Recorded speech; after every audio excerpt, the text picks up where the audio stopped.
വാർത്താ സമ്മേളനം ആരംഭിക്കുന്നു. ആദ്യം നോക്കാം പ്രധാന വാർത്തകൾ.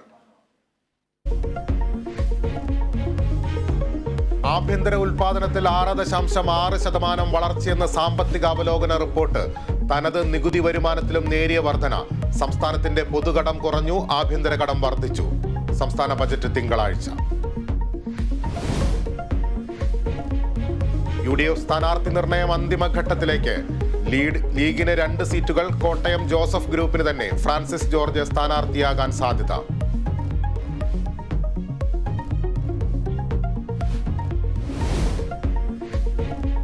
എക്സാലോജിക്ക് വിവാദത്തിൽ അടിയന്തര പ്രമേയ നോട്ടീസിന് അനുമതിയില്ല. പ്രതിപക്ഷം സഭ ബഹിഷ്കരിച്ചു. മുഖ്യമന്ത്രി രാജിവെക്കണമെന്ന് പ്രതിപക്ഷ നേതാവ്. ഗുരുതരമായ ആരോപണമാണ് മുഖ്യമന്ത്രിയെയും മുഖ്യമന്ത്രിയുടെ കുടുംബത്തെയും സംബന്ധിച്ച് വന്നിരിക്കുന്നത്. മുഖ്യമന്ത്രി സത്യത്തിൽ ഈ സ്ഥാനത്തിരിക്കാൻ യോഗ്യനല്ല. കാരണം ഒരു വളരെ പ്രധാനപ്പെട്ട അന്വേഷണം അദ്ദേഹത്തിനെതിരായി നടക്കുകയാണ്. മാസപ്പടിയായി മുഖ്യമന്ത്രിയും മകളും കോടികൾ കൈപ്പറ്റിയെന്ന് മാത്യു കുഴൽനാടൻ. കേരളം കൊള്ളയടിച്ച് PV കമ്പനി എന്ന ബാനർ ഉയർത്തി പ്രതിഷേധം.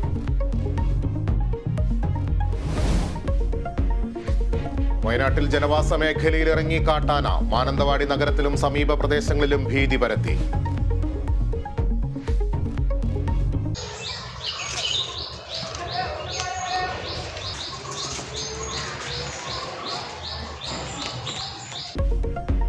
നഗരത്തിൽ നിരോധനാജ്ഞ പ്രഖ്യാപിച്ചു. ആനയെ മയക്കുവെടി വയ്ക്കാൻ നടപടികളുമായി വനം വകുപ്പ്.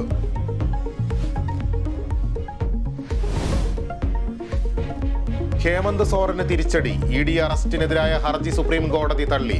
ജാർഖണ്ഡ് മുഖ്യമന്ത്രിയായി ചമ്പൈ സോറൻ ഇന്ന് സത്യപ്രതിജ്ഞ ചെയ്യും. 10 ദിവസത്തിനകം ഭൂരിപക്ഷം തെളിയിക്കണം. ഇന്ത്യൻ സൂപ്പർ ലീഗിൽ കേരള ബ്ലാസ്റ്റേഴ്സിന്റെ 2ാം പാദ മത്സരങ്ങൾക്ക് ഇന്ന് തുടക്കം. എതിരാളികൾ ഒഡീഷ FC. മത്സരം വൈകിട്ട് 7-ന് ഭുവനേശ്വറിൽ.